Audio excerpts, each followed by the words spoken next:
Le Val-de-Somme est une terre qui, durant des siècles, fut le témoin des plus grands moments de notre passé national et international. Ce podcast vous propose de retracer ces histoires à travers ces figures locales et ces moments clés où tout aurait pu basculer. Je suis Valentin, animateur du patrimoine. Je serai votre narrateur pour ces palpitantes histoires. Ce podcast est une production complète de Val-de-Somme Tourisme. Bonjour et bienvenue dans les histoires du vendredi.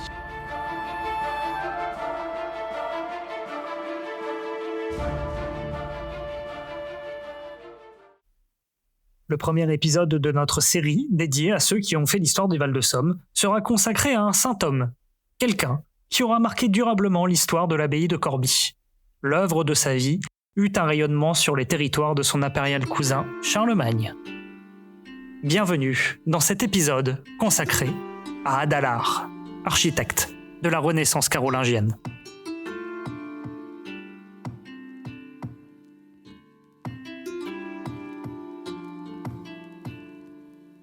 Adalard, né dans les années 750 en Flandre, son nom présente diverses variantes selon les textes. Il est parfois présenté sous le nom d'Adalard, et voire même Alard. Adalard est le fils de Bernard, comte de Saint-Quentin. Les possessions de son père font de lui l'héritier d'un immense territoire comprenant le Brabant et le pays de Liège.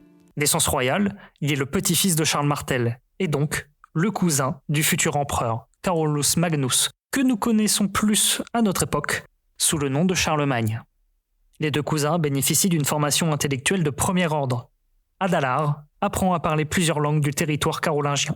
Sa proximité avec Charlemagne le conduit à devenir l'un de ses principaux conseillers lorsque le futur empereur accède au trône.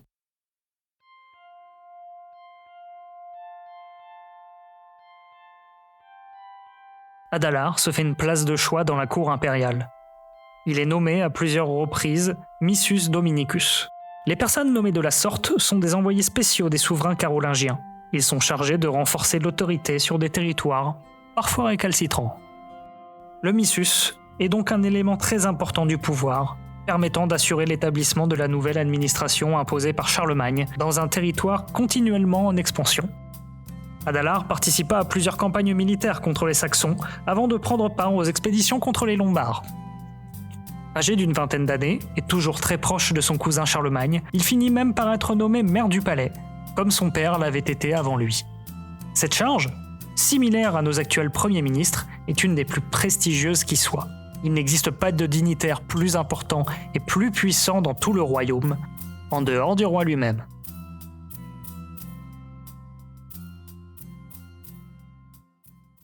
Lors des derniers siècles, les maires du palais ont progressivement gagné en pouvoir, jusqu'à ce que Pépin le Bref, maire du palais de Childéric III, le renverse pour se faire nommer roi des Francs.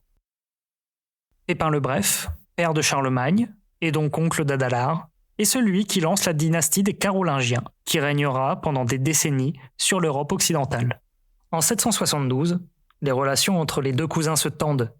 Adalard désapprouve fortement la séparation entre Charlemagne et Désiré de Lombardie. Cette prise de position, contre les manières du roi, le pousse à quitter l'armée et sa charge de maire du palais. Il abandonne également sa vie à Aix-la-Chapelle pour devenir ermite en Italie.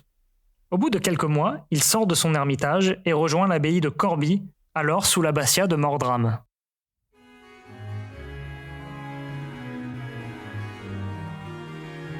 Sous Mordram, l'abbaye de Corbie est un haut lieu intellectuel et religieux du royaume. On y étudie les textes sacrés, ainsi que les traités des docteurs et pères de l'Église. Adalard y exerce d'abord la fonction de jardinier. Et pour l'anecdote, encore aujourd'hui, l'Église le considère comme le saint patron de cette profession.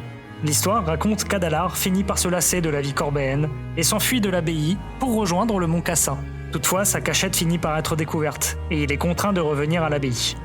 Et oui, le choix d'une vie monastique est une décision lourde de conséquences et surtout d'engagement. Il n'est pas possible de la révoquer aussi facilement. Toutefois, les moines corbéens ne semblent pas lui en tenir rigueur, car en 781, il est élu abbé de Corbie. Son esprit vif et son éducation auprès des instructeurs de la cour royale ont fait de lui le candidat idéal. Il contribue grandement au renouveau spirituel et intellectuel de l'abbaye. L'école monastique y fait de grands progrès, mais l'évolution la plus notable vient du scriptorium.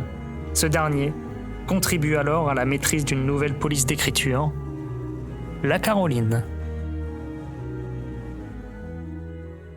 Pour saisir la révolution de la Caroline, il nous faut un peu de contexte.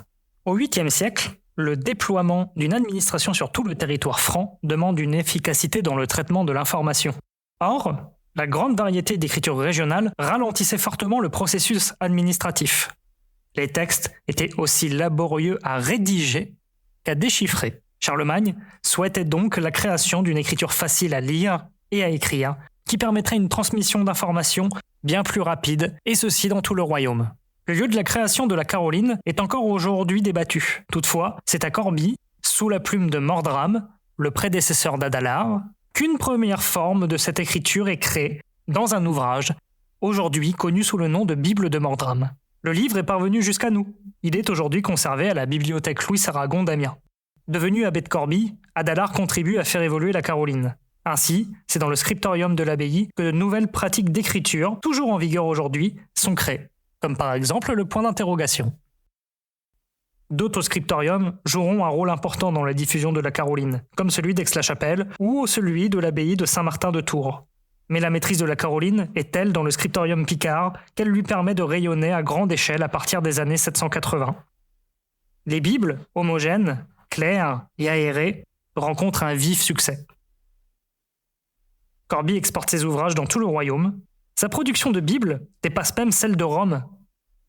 La ville en tirera un qualificatif qui trône aujourd'hui fièrement sur l'hôtel de ville, la ville d'or, l'autre Rome.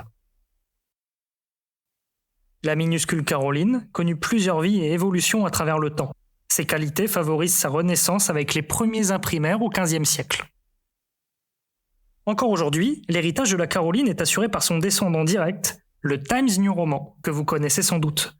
Une des polices d'écriture les plus utilisées au monde grâce à Microsoft, qui en a fait sa police d'écriture par défaut dans Word, son logiciel d'écriture.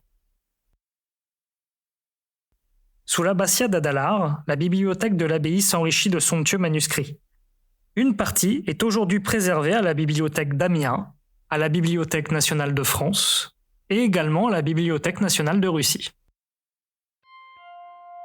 En parallèle à son élection à l'abbatiat de Corbie, Adalar fut également nommé par Charlemagne régent d'Italie. Il sera donc continuellement en déplacement entre Corbie et Pavie. Avec d'autres grands dignitaires, il entretient une correspondance vive. On trouve notamment des lettres adressées à Alcuin, abbé de Saint-Martin de Tours, Angilbert, abbé de Saint-Riquier, ou encore Oldiacre, abbé du Mont-Cassin.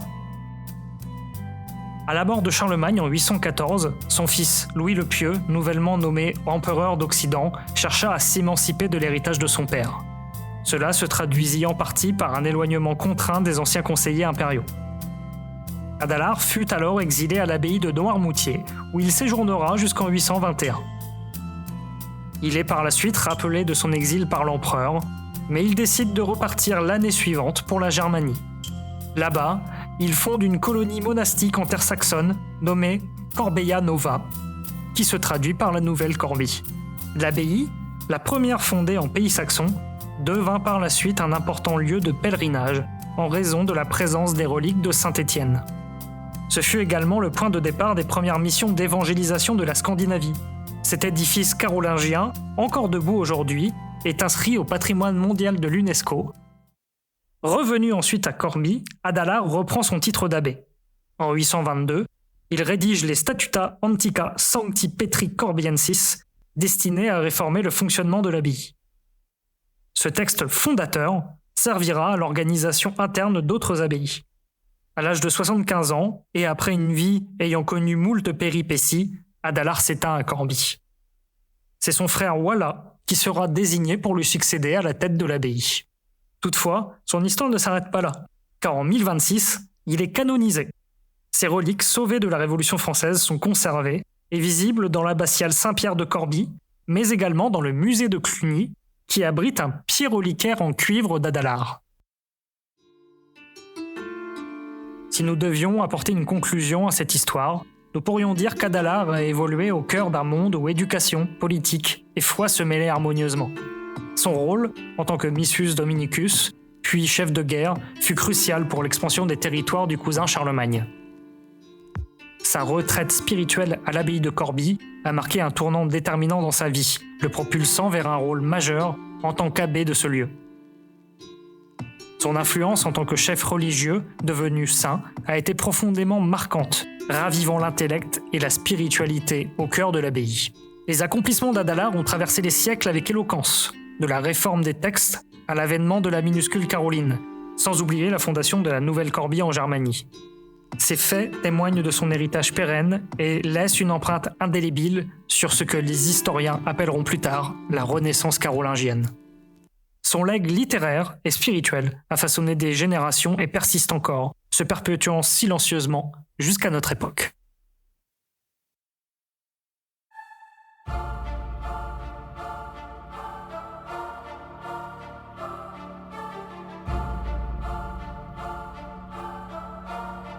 Merci de nous avoir écoutés. Il ne reste plus qu'à vous dire à très bientôt pour une nouvelle histoire du vendredi.